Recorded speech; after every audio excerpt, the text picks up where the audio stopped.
Good evening, everybody. This is at Great Cowboys 1964, and I'm joined by Julian tonight in place of Randall. How you doing tonight, Julian? I'm great. How are you? I'm doing pretty well. We had some pretty decent games today.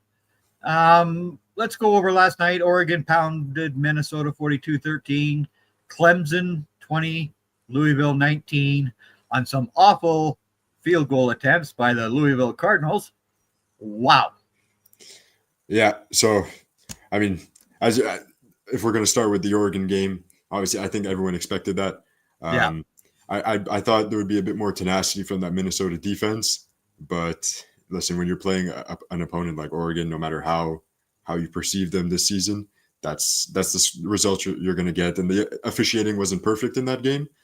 But even if you take away one of Oregon's touchdowns, that might have been miscalled. You could say 35-13 is still a whooping. So. Yep. Yeah, indeed it was. And you go out to Eugene, you're not going to be going to a very fun place to visit. So again, that Minnesota defense, they played decently, but again, Oregon just way too much for them. Oh yeah, absolutely. And I mean, if you expected anything else, I mean, you might just be a Golden Gopher fan because that's I think so. Yes. Yeah. So, yeah. That would have been the ideal scenario for Gopher fans, but yeah, that was awful. Yeah. All right. So today we had the Fighting Irish of Notre Dame, of course, my team beating Pittsburgh 37-15. I did enjoy watching Aaron Donald push Pat McAfee around when, of course, Pat McAfee gave him his Notre Dame prediction at the end of the game. But other than that, yeah, the Fighting Irish, they just blew this game open in a quick hurry. Jeremiah Love, a 56-yard touchdown, and then Teo Johnson with a pick that was a pick six immediately right after, and that game was over. Yep. Yeah. It ends abruptly sometimes, Well, Notre Dame has been putting people away this year. I mean, they've just been pounding people. I mean, Jeremiah Love is probably the best player in the country. I mean, no matter how you value the running back position, Jeremiah Love is fantastic. And he is. I mean, he had more yards on the ground than the Pittsburgh offense had for the entire game at one point. He's electric to watch, and he can be literally the only reason you can tune into Notre Dame games because that's how good he is. No matter what you think of the passing game or the defense or the coaching, Jeremiah Love on any collegiate program is a reason to turn on their game at any level. And Mike Denbrock, I still despise you for that first week not using Jeremiah Love against Miami. That annoyed me so to no end. When you've got a rookie quarterback out there in CJ Carr and you're making him throw the football 9 straight times, that's stupidity. Bottom line. The Navy, if you're not aware of this, Julian, I am a former United States Marine Corps member. So the Navy is, of course, we are part of the Department of the Navy. So Navy ends South Florida's playoff chances, I think. Yeah, that likely ends South Florida with playoff contention. But what I will say for Navy is that, again, it's not the typical program that you're tuning into. But they want to speak about electric. That is such a fun team to watch, and the fact that they're actually good doing what they do.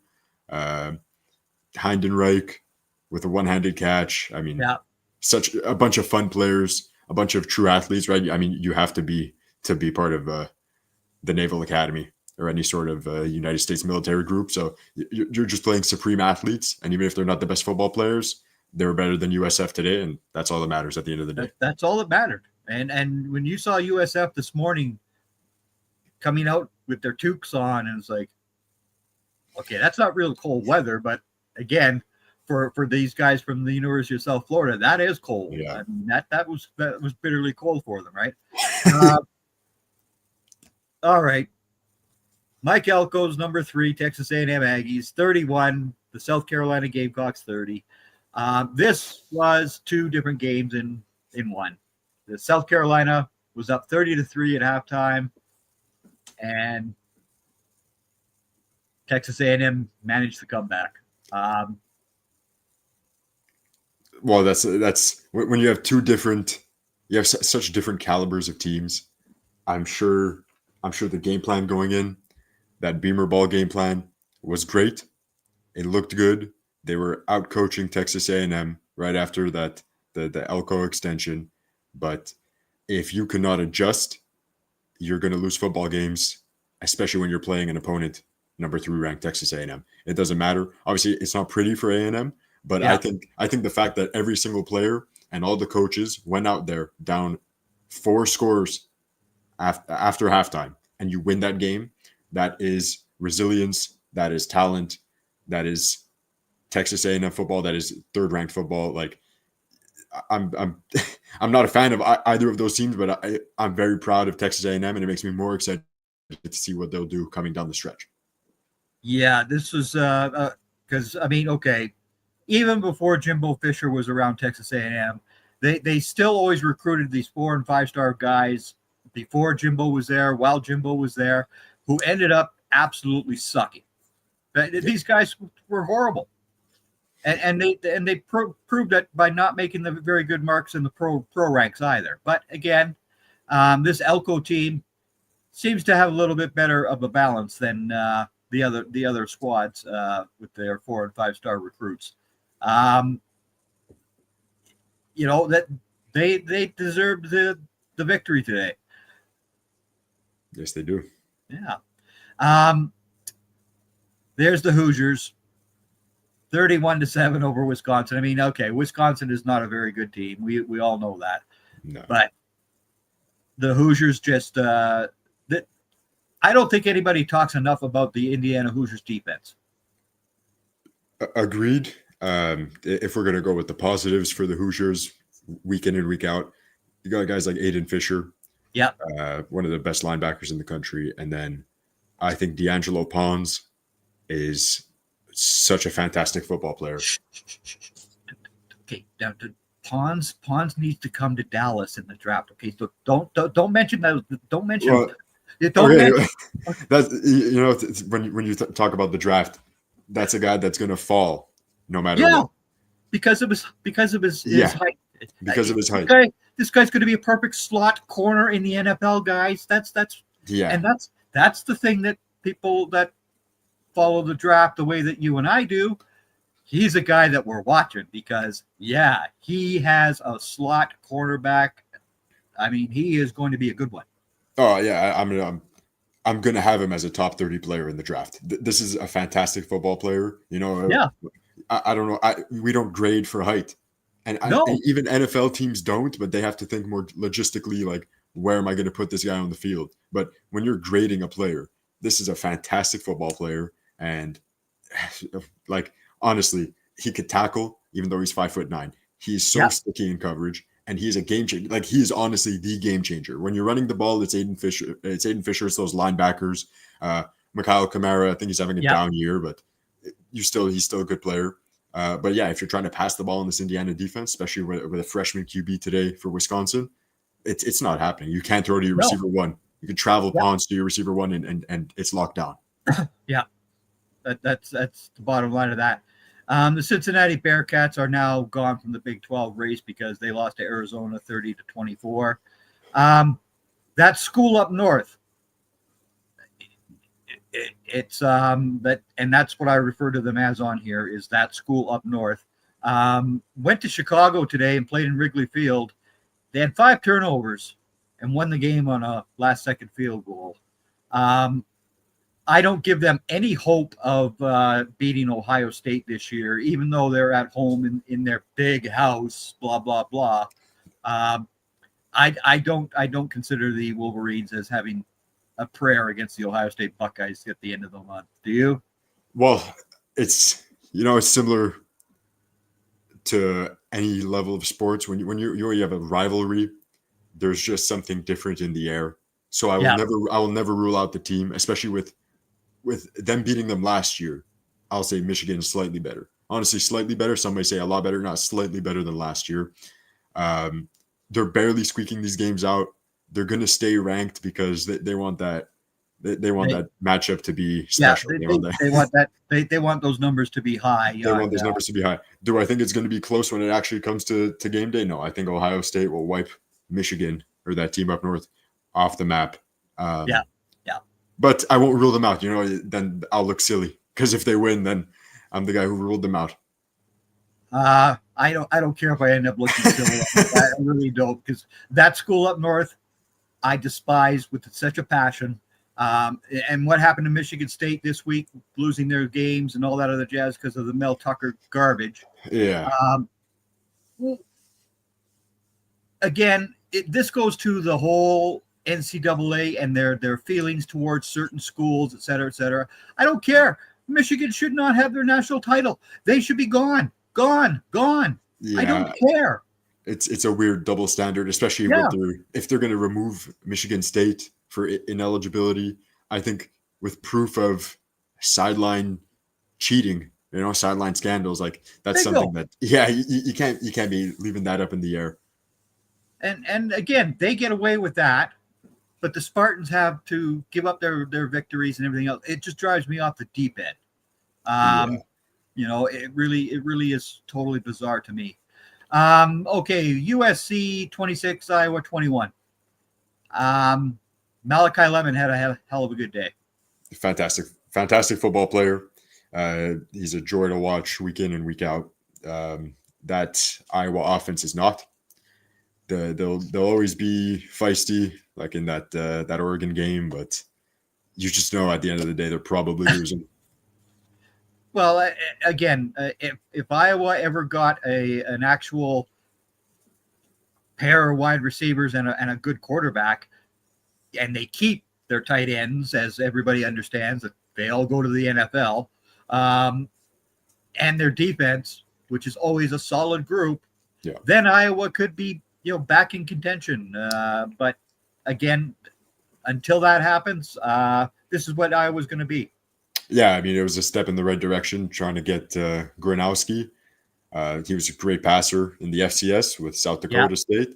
But if you only take one of those guys and then you don't build around him and then you focus on running the ball, then there's no hope for a passing game. You could pretty much put a running back where Gronowski is. And that's not a slight at Gronowski. I think he was a solid player.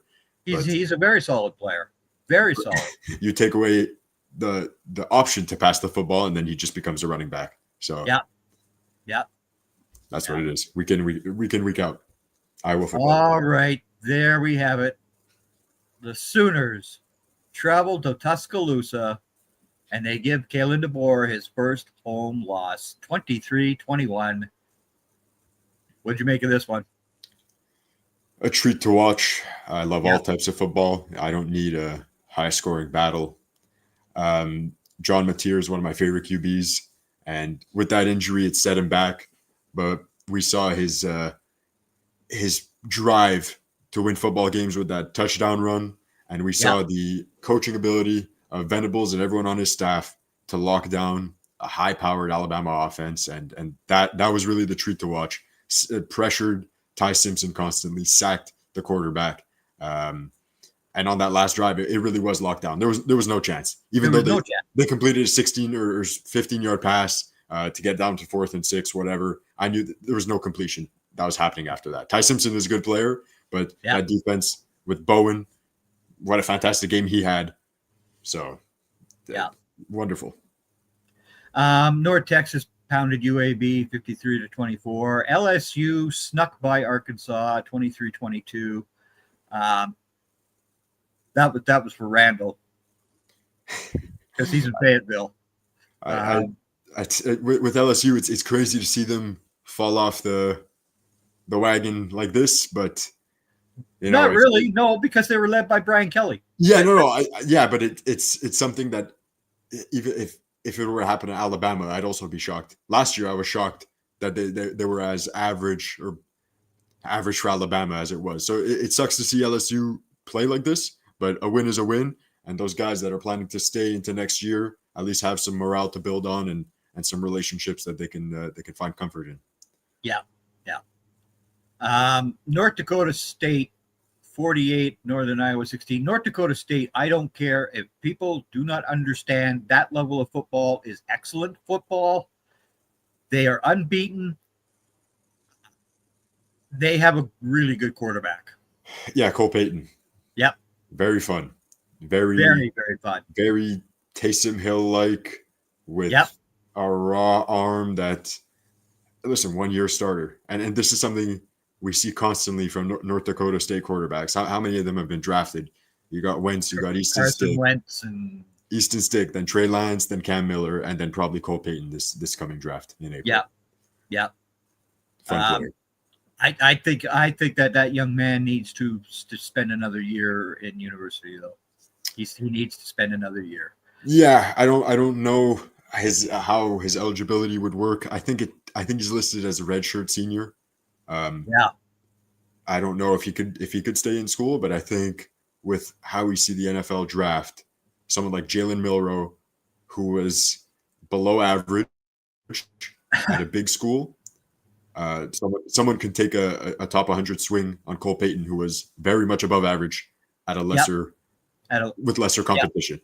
Right. I think that balances out. You got Jalen Milroe, good school, average play, and then Cole Payton. I'm not going to say bad school, but in hindsight, bad school compared to Alabama, but fantastic play from that guy.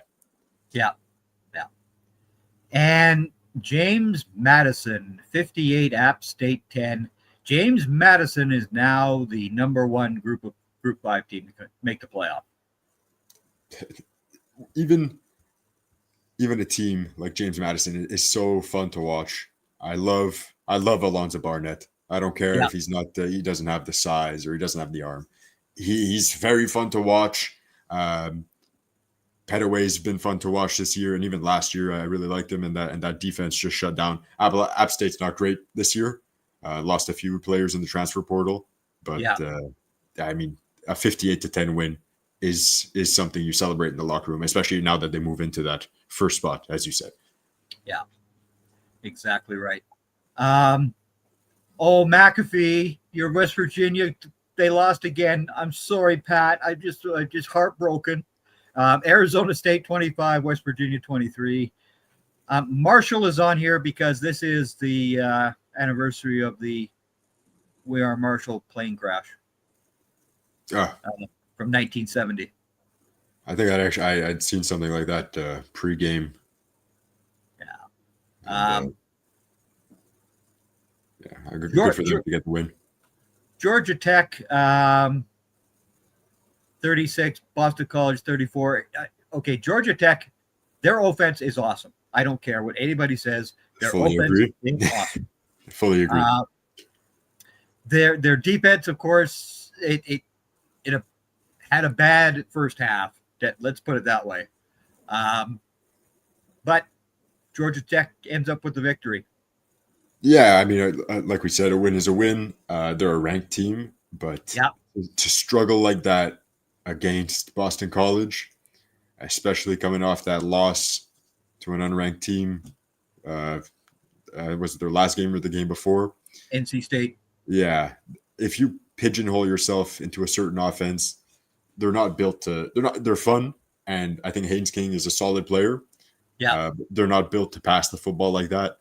And they successfully did it this week against a 1-9 Boston College. But if they keep doing that, then forget about it. I know they had college football playoff. Does Bill O'Brien get fired next? Is he the guy that's gone next? Probably, but I think he could find himself a nice job somewhere in a slightly better program and maybe work his way back up. He's still young, relatively, so it's just not the end of Bill O'Brien as we know it. No. And there's NC State today getting pounded by Miami 41-7. NC State, when they beat Georgia Tech, it was to save their coach's job. Yeah. And it worked. It worked. I mean, now, of course, he goes on the road down to Miami today, and they just get pounded 41-7. The Cavaliers just keep on winning. Yeah. Very, very fun team. You don't really hear much of Virginia football, but I'm glad I'm glad they're winning football games. Especially they have a few fun players, but a lot of good players such as Malachi Fields from last year transferred or Yeah. whatever they'll declare for the draft. So the fact that they're still winning football games and handedly beating certain teams, Duke's a good football team. They're not someone to look over. A good quarterback. Okay, so I'm gonna bring out the basketball side from Puke U last night because of course West Virginia had 5 guys left on their squad, 5, and they beat the 15th ranked Blue Devils. That was a joy to watch. But again, yeah, like you said, Duke has some very good football players this year. They're just not a team that should have been in this playoff picture, yet they were until today. That's when you shell out big money, no matter what level, NFL or college football. Now they're shelling out big NIL money. That's you're going to have some big expectations. Yeah, and Darian Mensah is a great football player. He could run the football and he could throw the football at a high level. Yeah. He might be a first round pick next year. But he can't do it alone. It's not a great defense. The run game averaged less than 4 yards a carry, I think 3 straight games now. And they have good receivers, but again, when you pigeonhole yourself into a certain type of offense, these defense coordinators have been around football very long and they've been coaching football very long. They know what's happening. They're not gonna expect the run play on 3rd and 18. No. When you're down 10 points. They know it's going to be a pass. I mean, that's the obvious angle there. All right, yeah, we could discuss this. This Texas State Trooper guy was just I'm sorry. You're there to protect people. You're not there to attack the players. I'm sorry. You just don't need to do this. Yeah. And he was removed from the stadium and everything else, but that was just a little too bizarre for me. I agree. I can't even we could talk about it. We could look at it. I think that's something that is so bizarre because what is happening? Did he think that this guy was going into the locker room? There's a certain job that he's assigned. I get it, but that was truly baffling because you have no. What are you doing? What are you doing hitting these football players that? Yeah, you could run there if you think they're going into the locker room and it's not allowed or whatever. But you don't have to. You don't have to do that. That's no. You just don't need to go to that level. It used to drive me bananas when I was watching football as a young man in the early 70s with Bear Bryant being surrounded by these Alabama State troopers. What the hell is this? Just a college football coach. He doesn't need, bodyguards all around the guy. But again, that was different. That was a different era. But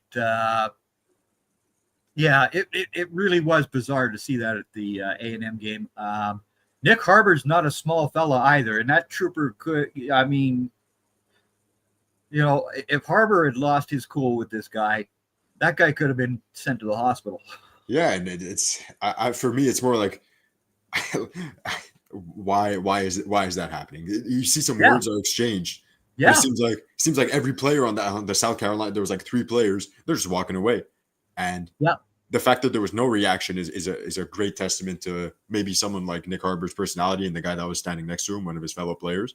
But that officer did not need to.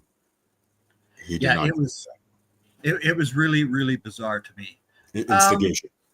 Let's take a couple of seconds out here for a commercial or two. All right. In 2006, we founded Yeti Coolers with a simple mission: build the cooler we use every day if it existed. One that was built for the serious outdoor enthusiasts rather than for mass discount retailers. One that could take the abuse we knew we'd put it through, out in the field and on the water. One that simply wouldn't break. We decided early on that production innovation would come from necessity and first-hand experience, not from market research and data analysis. Today, Yeti products perform when it matters most.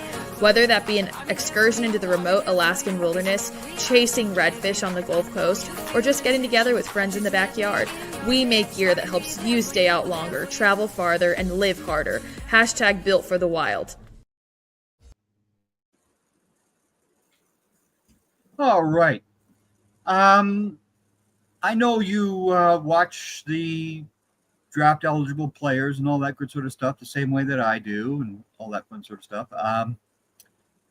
Did you have Arch Manning as a first round pick for this year in your summer scouting? Did you? I did not, and Thank you, thank you, thank you. yeah, and it's not that's not a comment on his ability or anything. I'm I'm heavily in the boat of first year starters with a lot of eligibility left. There's no reason to go to the draft, and Bingo. I'm also not expecting a lot.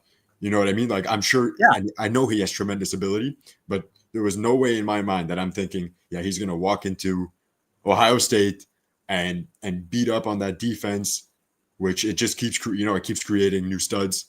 I didn't have my eyes on Arvell Reese entering the year, and now you see these new studs keep getting made in the lab at Ohio State. So I didn't think Arch Manning would even declare, and I didn't have a first round grade on him because there's nothing to grade. A few games against UL Monroe and Yeah. UTSA. I'm not Yeah. grade. I'm sure I'll grade those games, but I'm not gonna grade. I'm not gonna give you an A+ because you beat up on such an inferior opponent. Yeah. It's And when they came out with these rankings of the quarterbacks for this draft and all that, I was like, really? No. These guys are not first round graded quarterbacks. They really aren't. But my star of the day certainly is Mr. Mendoza.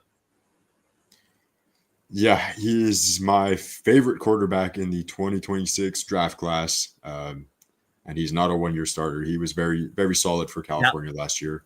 And that is someone that star of the day, star of the season for Indiana.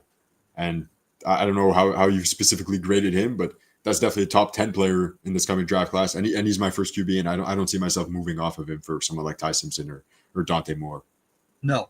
And I don't think Dante Moore even comes into this draft. I don't think he does. I think that's a separate conversation. I think he should. I don't think he does. I think he needs another year of university, and I think he's going to be smart enough to stay in university. Yeah, I think for his play, yeah. So Dante Moore does need another year of development, but I don't think that's the smart move with the way the NFL draft has been moving. I think with the trends, I think he should declare he'll be a top 10 pick. This is a very QB needy draft, especially with how thin it was last year. A lot of teams who needed QBs just skipped completely on QB. Yeah, I think Moore could benefit a lot by getting drafted this year, but I think he will go back to school, and I will be talking about him again 1 year from today. Yeah. And again, it was just the way that they had these guys all ranked, and it was, are you kidding me? No. There's just no. I don't understand. I still don't get the passion that everybody has about having a first round quarterback. Well, why? Because you got him for a 5th year on his contract? Oh, big deal. Big whoopee ding. I don't care where you get drafted at. If you are a good enough quarterback, you will get your second contract. You will be just fine in life and all this other good sort of stuff. Yeah. If you need talent at other positions, it's the offensive line guys that everybody needs. Everybody needs offensive linemen. Are there great ones this year? Not so many. But again, if you don't have a good offensive line in front of these quarterbacks get killed in the NFL. That's the end of the story, right? That's actually a fantastic point. And I fully agree, because I think if we look at the Saints projection right now, they're at pick 2. There's no way that they should take a quarterback. Even if you take in a hypothetical world, if you take trading down off the board completely, I'm still not taking a quarterback. That would be like the 5th straight year you take a quarterback. Give Shuck a chance. You gave Rattler a chance. He wasn't even bad, but I get it. You spent that second rounder on Tyler. Give him a chance. He looked good in his first start. He beat a division rival Panthers that were coming off a big win. In my last mock draft, I'm not trading down yet or anything. I took trading down off the board. I'd give Jeremiah Love at pick 2. I think Kamara's coming off that team, and then they'd be stuck with Devin Neal, who's a very good complementary back. But like you said, surround these guys with talent. Yep. Tackle, first round pick 2 years in a row. Give a running back or a receiver to a team like the Saints rather than a QB. You just keep wasting time.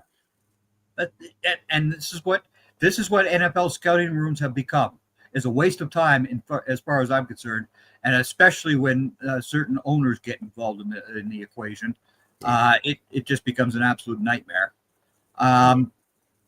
There's just no need to rush these guys onto the field either. There is no need for that.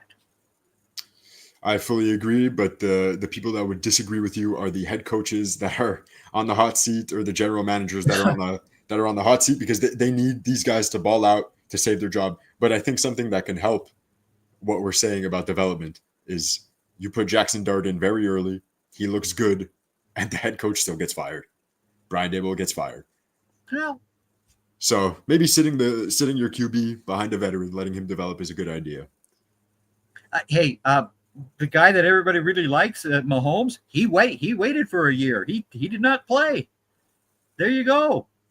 Some of the best sat, right? Yeah. I mean, Lamar Jackson, he sat. Lamar Jackson sat behind, Joe Flacco.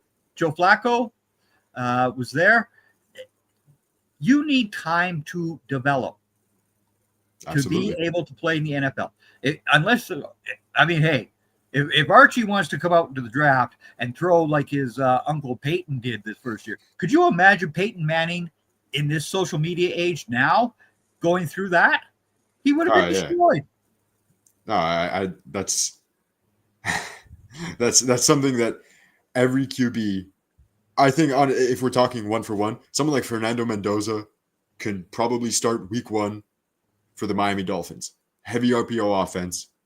Yeah. Average interior offensive line, good weapons. Saying, let's say Tyreek were to be healthy, that's Mendoza can go 1-for-1 fit. But if he goes to someone like the Cleveland Browns, they're probably getting a new head coach. They're getting a lot of new personnel. That's going to be an entirely new offense. Give him a few minutes to sit behind a veteran. Let him learn that new offense. Let him learn. If it's not a 1-for-1 of what he's done, then why are we going to expect a lot from him? People might not grasp how difficult the sport of football is at the quarterback position. So and again, since Mr. Carroll is here this evening, Caleb Downs, I don't care if he is the 2nd, 3rd, 4th pick overall. This man is a football player, and he needs to be drafted accordingly. I don't care what his position is. I really don't. Yeah, no, I think that's definitely a top 5 grade in the entire draft. And I understand if you're not taking him, right? Every team has their own needs. But wherever the Washington Commanders or the Cincinnati Bengals or even potentially the Las Vegas Raiders, if it's a thinner QB class, these are teams that need defense, and you need it everywhere, right? If Caleb Downs can stop the run, if he can cover the pass, that's a valuable player. And to the Saints, I don't know at pick 2, because like we said, you want to help your quarterback, and you only have Chris Olave doing that right now, and I don't think Kamara is going to be on that team next year. But if they start winning a few games with Tyler Shuck, I'm sure Caleb Downs comes into that conversation. And as I reminded everybody when they were picking on Tyler Shuck last year in this old draft, Shuck was the number 1 QB at the Oregon University. He was ahead of Justin Herbert. Don't discount that man's abilities just because he had injuries.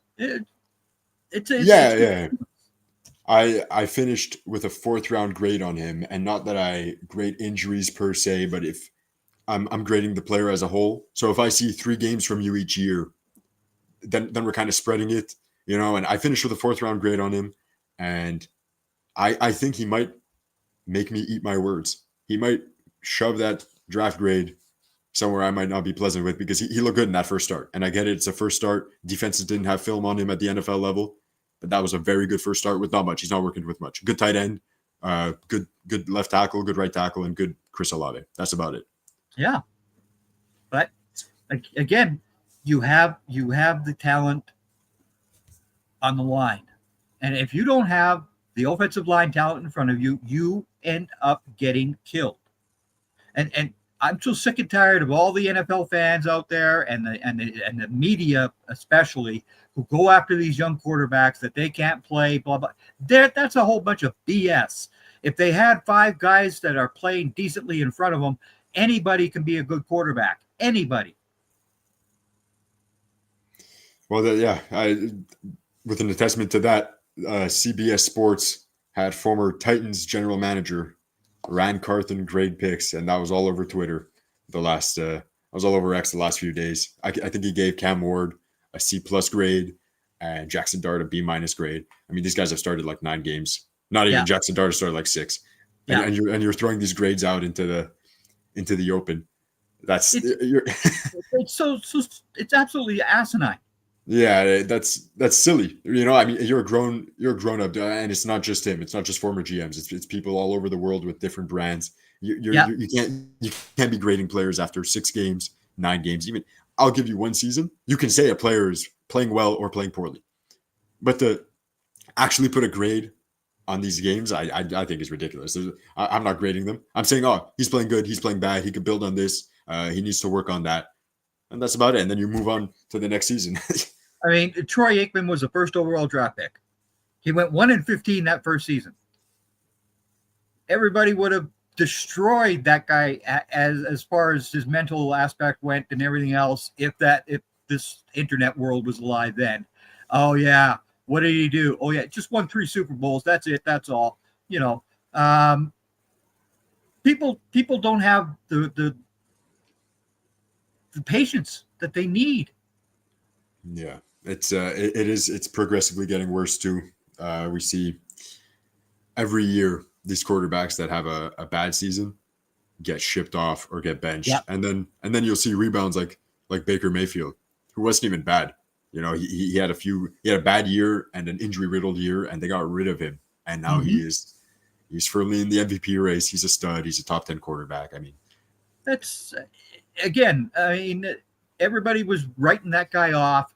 And I never did write Mayfield off. I never wrote him off. I think it was silly. It was unfortunate for him to go to the Panthers because I also never wrote Darnold off. I had high hopes for him as a Panther, but he had badly hurt his ankle, a high ankle sprain or something like that in his first year with the Panthers. But to have 2 of those studs in that QB room, I knew one of them was going to get the low end of the stick. Unfortunately, they both did, and now they're both, I'd say, succeeding quite nicely in Seattle and Tampa Bay. Both succeeding, and I think the Panthers would love to have one of them right now. And yes, Terry Paxton Bradshaw took 4+ seasons to become a top-tier QB. That is very true, Mr. Carroll. And he used to call his own damn plays too. Oh. The over usage of the OC to me drives me off the deep end because that's when I grew up watching football. Was these quarterbacks could call their own plays? Roger Staubach, Terry Bradshaw, Fran Tarkington, they called their own plays. I'm pretty sure my father thought that QBs called their own plays as someone who played football himself. He thought QBs called their own plays for pretty much most of my life. That's how he taught me growing up until I realized, oh, no, it's either the head coach or the offensive coordinator, or rarely you'll have the guys like Peyton Manning, Russell Wilson, Tom Brady just start calling their own plays because they have the mind for it. But yeah, I do agree. There are certain players that at the QB position that could call plays and not waver one bit from what their coordinator's doing and maybe even improve. And intelligence does not equate football knowledge. Oh, definitely. Terry Bradshaw is not the smartest guy in the tool shed, but you know what? That man was a hell of a good quarterback. Oh, definitely. That's the bottom line of that. But again, who was your star of the day today, Julian? So this might be a controversial take. I'm going to give it to Marcel Reed, Texas A&M QB. And I'll give the reason, obviously. He starts off bad. All over, people are trashing him, saying this guy was never an NFL QB. barely a college QB. And I thought it was harsh, but everyone has a bad game. You know, like we say, getting out coached, Beamer ball. And he comes back in the second half and absolutely lights it up. Over 300 passing yards. And they win the game. So he's my player because he is the perfect picture of perseverance and talent and not letting a few bad reps get to you. They say when you throw an interception, flush it, move on to the next play. And that's exactly what he did. He flushed it and went on to win the game. So he's my star of the day. Texas A&M QB. Good win for them. Not a bad choice. This will be the second time that I've selected Mr. Mendoza. 22 of 24, 299 yards, 4 touchdown passes. This guy has the ability to find his receivers right on the mark. Oh, yeah. Pinpoint accuracy. Pinpoint accuracy as well. That's the thing that Mendoza – this is why he was always going to be a higher ranked quarterback for me this year than other people thought of him. Because I saw him do that at Cal, I knew he could do this with Indiana. And again, I have Mr. Surratt as the most NFL-ready wide receiver in this group. The most NFL-ready. That doesn't mean he's going to be the high pick. Yeah. Like Egbuka, okay? Like Egbuka last year was, again, my number one wide receiver. I didn't care that Travis Hunter was doing what he was doing in the Big 12 and all that. I didn't care. Egbuka was the best wide receiver last year. That's Bottom line. It's working out for you right now, that take. Yeah, but again, this goes to the other side of the football too. The year prior, I said Jared Verse was going to be the best edge player in that draft class. Everybody was all over Latu. And I went, no. And they say, why? Because have you not watched Jared Verse stop the run? Hello, yeah. He understands how to set an edge. That is an anchor. He's literally an anchor. You cannot move him in the run game or in the pass game. He never gets put on his behind. Never. Bingo. And again, what happened? Oh yeah, Defensive Player of the Year. Thank you very much. You know, this is why the way that ESPN hypes up these players drives me off the deep end. Okay, it really does. Not a fan of Mel Kiper.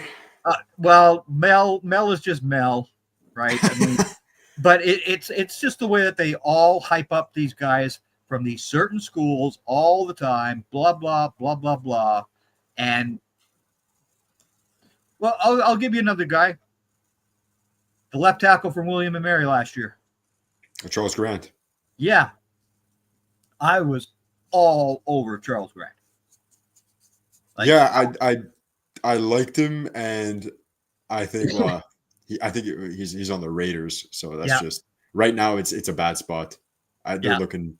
They moved Jackson Powers Johnson to guard after a great year at center, like that. You know, maybe that's not the greatest situation for him, but I agree that athletic ability and the tape you put up at that level of football, it's dominant there. So it's good to project as a rookie or something in the NFL that he'll struggle, but yeah, he had great tools to build on. Yeah. But again, everybody's focused on the guys from the SEC, the Big Ten school. No, college football is a lot bigger than just the Power Four guys. There's a lot of very good players at every level of college football. Absolutely. Every single team has a good player. Yeah. You know, and people just don't spend the time like you and I do watching these guys. Yeah, well, it's a lot easier to speak than to sit down and be patient.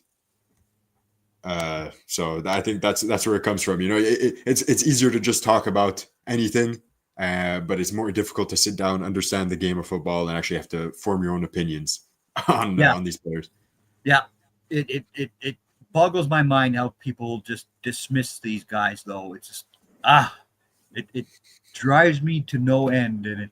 And again, like I said, I don't care if Caleb Downs does go second. I could care less where that man gets picked this year. He needs to be taken by anybody in round one. I don't care that he's a safety. the linebackers this year are very deep. You've got very good linebackers all over this country. Again, it's not a big position though. No, we shouldn't do that. What are you talking about? Yeah, that might change this year, I think, because of how deep that linebacker class is. And I'm very happy to see someone shouting out Noah Fafita.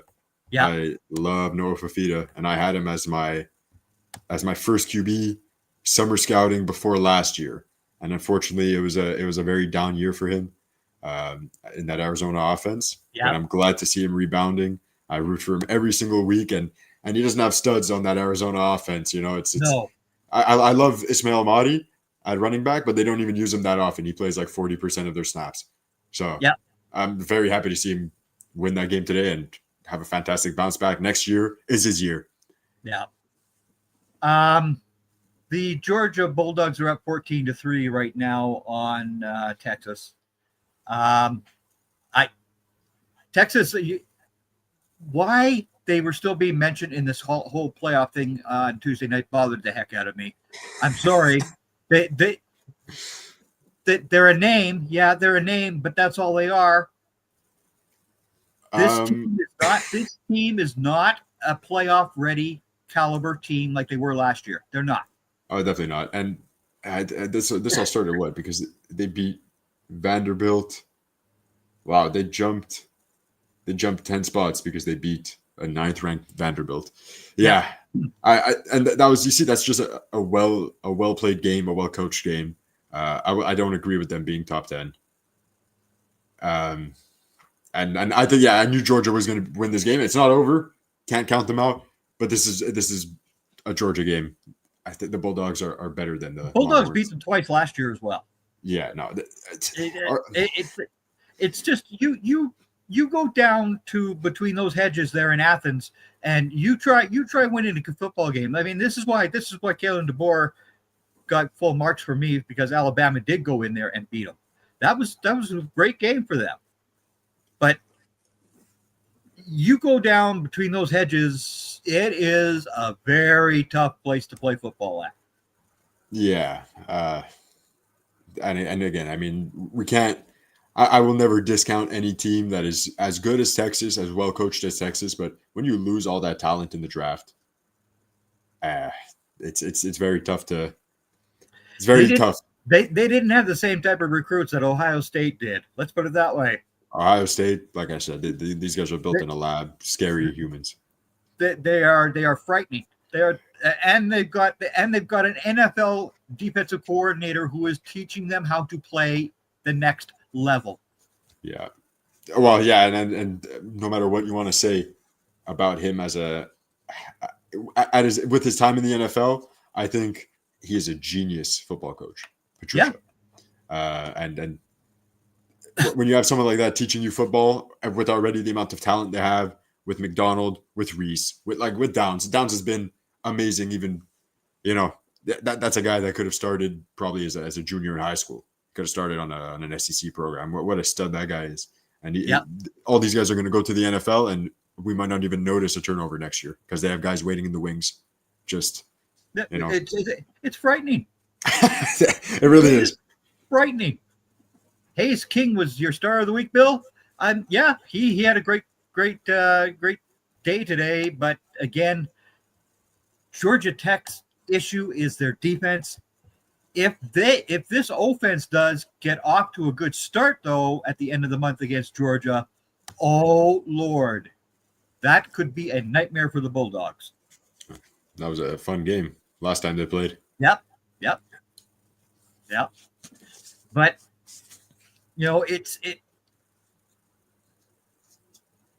it's always a shock to me how everybody just focuses in on the SEC. No. Nobody talks about the other independent school in this country, UConn. Oh yeah, they're 8-3. Oh yeah, no, they look really good. I don't know if they'll be ranked because they kind of played I think they played Air Force. When you play these these academies in the United States, it's a different level of football. They might not be the best teams, but they're tough to play. They're tough to plan for. But UConn still beat them. Beat them by 2 scores. And Fagnano's looking great. Skylar Bell is a stud and has been for the last two seasons. So they do look good, and they might sneak into the top 25 in either this week or maybe next week if they catch a win. Yeah.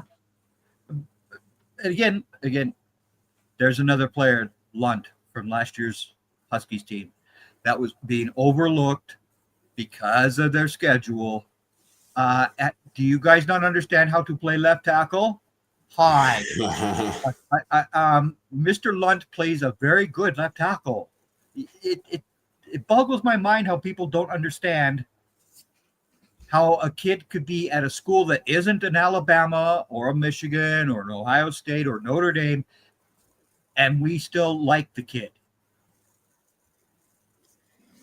I'm a big fan of watching college football Tuesday through Friday nights because that's where you get action. That's where you get Conference USA, Sun Belt, whatever. Some random shout out, but I recently graded Florida International's running back Keyshawn Owens. I finished with a 3rd round grade. Nobody talks about him. FIU is not a prestigious school. All they really have going for them right now is their Miami Vice jerseys that they bust out once or twice a year. But Keyshawn Owens at running back is such a stud, and you won't really hear from him unless he blows up the combine or goes to the Senior Bowl, the Shrine Bowl, and then puts on a show. And that's the disadvantage of not playing for one of these Power 4 schools or pretty much Alabama, the SEC. You just don't get noticed by the media and potentially by scouts. The smaller the school, the less scouts they get sent there. You'll have a young area scout. And FIU plays their home games at Pitbull Stadium. It's Pitbull. Yeah, that they got a bit of media attention from that because the sponsorship, I think it was I don't know if it was a 3-year deal or $3 million per year deal for 10 years. 10 years. Pitbull. Yeah, okay, it is 10 years. I think it's $3 million each year for 10 years with Pitbull. They got a bit of media attention. Then they got the Vice jerseys, bit of media attention, but for the actual players, nothing. And I think what's good is Hezekiah Masses of California, the cornerback. He transferred in from FIU. And he's putting on a fantastic season. He's putting on a show week in, week out. He might get drafted pretty highly, which is, it's a testament to what you said. The smaller the school, the less attention they get, and it's pretty unfortunate. Well, if you watch NFL Draft Central with Bill Carroll and myself, you'll see us go off on the NFL every year because they refuse to draft these kids from the HBCUs. They refuse to, and it just is such a sickening thing that these kids have to always be UDFAs. Yeah. So it was my first year covering draft content and sort of that type of content just last year. And I was very happy to cover the HBCU bowl game, the Legacy Bowl game. Legacy Bowl. So I covered that independently, and that actually kind of sparked me. Got me a lot of followers just in my first, it was my second month creating content. Got me a lot of followers because people are able to recognize that there's not many folks out there covering the HBCU Legacy Bowl game. Yeah. And there should be a lot more attention because there's fantastic players everywhere. There was that long snapper from Tennessee State making plays. Yeah. Braylon Ellis was a good player. I had spoken to his father on X during that whole HBCU Legacy game. There's good players. They don't have to be UDFAs, and they deserve a shot. We had Kendall Paul on last year on Draft Central. Yeah, and that young man deserved a spot. He should have been a slot corner in the NFL. I don't care. That's the bottom line of all that. But again, did he get one? No. Yeah, it's tough, and the immersion of leagues like the UFL, and even the CFL. It's always good to see people get, or even the EFL, the European Football League's actually getting some decent traction over there. So it's great to see players get chances, but the biggest stage is the NFL. Every kid dreams of playing in the NFL, and the ones who actually work hard enough and deserve the chance should get that chance. It doesn't matter where you go to school. Doesn't matter. HBCU, whatnot, it really doesn't matter. Yeah. No, it really doesn't. Yes, I am a Notre Dame fan. I have been since birth, bottom line. But even when it comes to a player from that school up north, I take that out of the equation when I watch them for the draft. Absolutely. Yeah, no, school their uniform doesn't matter. No, what matters to me is their abilities. And I love to see a player with a loss. I like to see how they play during that loss. And then I'd like to see them play in a victory. I want to see their attitude. Right? That's the important thing here. Because these guys need to have character. Yeah, and that is not school dependent. It doesn't matter where you go. Your characters, how you're brought up, and how you learn to adapt to your football environment. Yeah.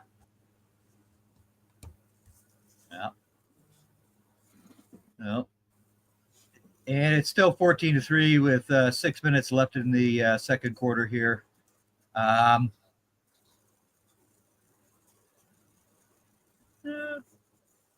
Again, you go down to Athens though, and if you've never been down to Athens, Georgia, oh Lord, is that a tough place to play football? Oh, I'm sure it is. I wouldn't want to be playing quarterback back there. No, it's probably shaking. It is definitely shaking over there. You got stadium pulse all the way to the max. I do see. I'm pretty sure C.J. Allen just got injured, the linebacker for Georgia, which is for Georgia. Yeah, that's unfortunate. He's a stud too. He's one of those guys that won't get drafted high probably because of that linebacker position, but he might make waves. Yeah. I mean, no matter where the Cowboys draft this year, they need. Never scout helmets is correct, Bill. Never scout a helmet. And I did that successfully last year because I was all over Will Johnson and the two defensive tackles. I was very high on both of them. I did not care that they were players for that school up north. So there you have it. No, Will Johnson, the fact he fell into draft that's entirely separate conversation. We talk about scouting helmets. Well, these guys scouted a knee injury a bit too deep, I think. Savon Revel, the same thing. Oh yeah, absolutely. I had him I had a top 50, maybe top 60 grade on him if I'm remembering correctly, and he went in the third round, which I was happy to see him. Go and he's playing tomorrow. I hope. He'll play Monday night. Monday night, yeah. But yeah, he practiced all week, and I'm so excited that the Cowboys defense needs a boost. They need a corner. Yeah. And Ravel, I mean, we saw what Quinyon Mitchell could do. That's similar comp, and there were similar off man players, off zone players. Quinyon Mitchell's a top tier corner in the NFL, and I'm hoping Ravel can do the same thing. Ravel was actually on my list last year. Ravel was the highest guy that I had. Cowboys took him in the third round. Ezaraku was the second guy I had, and he went in the second round. And Booker was my last first round grade player, and he went first. Yeah. Well, again, you could go with what you need. I knew the Cowboys needed offensive linemen, and I had actually gotten a lot of question marks posting mock drafts last year with the Cowboys taking offensive line. They needed offensive line, and I'm glad they took offensive line. It helps preserve Dak, who's had a few injuries in his career. Yep. Yeah. And look at the run game. And again, look at that one game where 4 out of the 5 offensive linemen are out, and the Cowboys went out and stomped on their opponent. They stomped on them. And that's a testament to the coaching as well. Give your guys time to develop, throw them out there. It's new film for the team. They really don't know what to expect. And Cowboys, yeah, I remember that game. Cowboys absolutely won. And again, the whole coaching thing.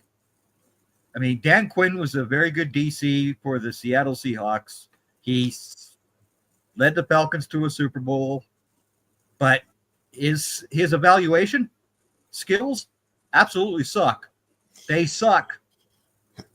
Yeah, but not everyone can be perfect. He has the talent to call plays himself, Yeah, but he might not be able to build a specific defense. And we're kind of seeing that this year. I know he's taking over play calling starting tomorrow, but yeah, but okay, Calvin Joseph, Nashawn Wright, but Mozzie Smith and Luke Schoonmaker, huh? yeah, Huh? Schoonmakers. No, Darnell Washington was available. Hello, you just take that big boy. You need a running game. You take the big boy. Yeah, Schoonmakers. I don't know where he'll get a second contract. I mean, I hope he finds a home, but that is not he's not some star player. And Mozzie, I only like to hit people. I really don't like football. What? Huh? No. When I heard that out of that, I just like, oh no. Yeah, not a football player. He's just a big angry guy, and it didn't work out for him with the Cowboys. So Yeah, that was frightening. And then that's when I knew that it wasn't a scout pick. He was not a scout's pick. He was a coach's pick. Yeah, wanted someone that could fit the scheme, but didn't necessarily find someone that can match the coach to the player and to the team and all that. Yeah, and again, like when Tyler Linderbaum was being drafted by the Ravens, and everybody says, "Well, he's gonna suck at that because he can." What are you talking about? This is a guy who was in one system in college. It doesn't mean he can't adapt as a player.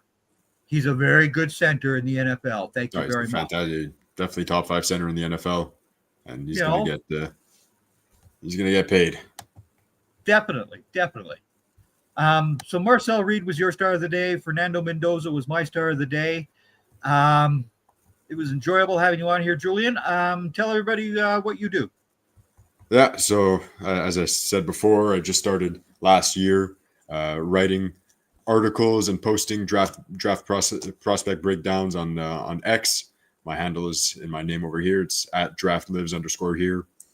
I do have a YouTube channel with that. I just started posting some YouTube shorts, and those are my main two places where you can find me and talk football with me any time of the day, any day of the week. I will be there to talk about football. Awesome stuff.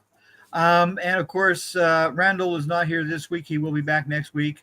I'm now Greg Cowboys 1964 because I had somebody steal my account, but okay, you enjoy yourself with whatever you're doing with that account. How that happened is beyond me because I had 2-step verification and all. What? No. But again, yeah, I social media. Did someone actually take it? Someone's posting on that. Yeah, it's yeah. So do whatever you're doing, pal. I've got everybody who was following that account blocking it. So whatever. Yeah. That was just totally bizarre to me. But hey, that was the second time that account has been nailed like this. So this time I just let it go. First time it took me 10 months to get the account back. Wow. Yeah. So, you showed resilience just like Marcel Reed if you're doing that. Yeah. But no more. And I guess it was because the 1964 wasn't there any longer. It wasn't there. It was the great Cowboys. And it's because of the Cowboys name that they went after my account. So, yeah, whatever. It's all right. New account, new ways to grow, new ways to make friends, followers, and talk about football. Exactly right. And Tuesday night, I will be back with the blue and silver breakdown after the Cowboys destroy the Raiders. Because again, after that, they get to play the Eagles again, and we'll see what happens in that game. And then the big one, Patrick Mahomes is playing on Thanksgiving Day, and the ratings are going to be sky high. Yeah. Those are some fun games, and I'm definitely rooting for the Cowboys against the Eagles. I can tell you that.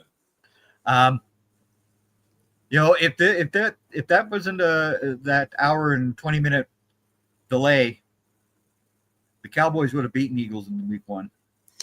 Yeah, and good game anyway. It's one of those things that week 1 I don't put much. I don't put all my eggs in one basket for week 1. Yeah, Cowboys should have won it. They were off to a good start, but you know what? They're still having a good year with everything that's going against them, whether it's injuries and whatnot, delays in week 1.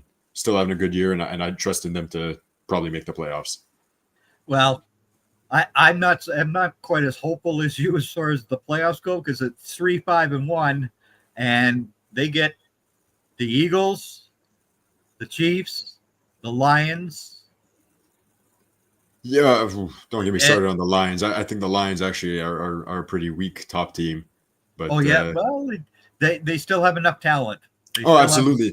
Right. But that's like you said, you're not hopeful for the playoffs, but now it's their time to prove it. You know, they're going to have the chance, and if they win the games, they make the playoffs. It's because they deserved it. So, yeah. I'm still disappointed in the way that the Commander season turned out, because I was horrified by that. But yeah, definitely not fun. You know, your university is looking for a head coach. Yeah. Who are they going to end up hiring? Is it going to be Lane? I don't think so. I mean, it's but with college football, that might be the most unpredictable thing in sports right now. College football is all over the place. I'll say no to Lane Kiffin, but I will say I want Lane Kiffin, but they might go and promote someone from a lower level school. Yeah, I don't know who, because I can just throw out predictions that I might want, but I don't think it'll be an inner promotion. I don't think the receiver coach is keeping that job past this year. There's definitely no way. Yeah. No. It's very, very interesting in this time. It really is. I mean, you see Elko today signing a six-year, $66 million contract, so $11 million a season. Wow. That's a pretty good payday. Yeah, maybe I'll send my resume into the Florida Gators, see if they want to pay me. There you go. There you go, my friend.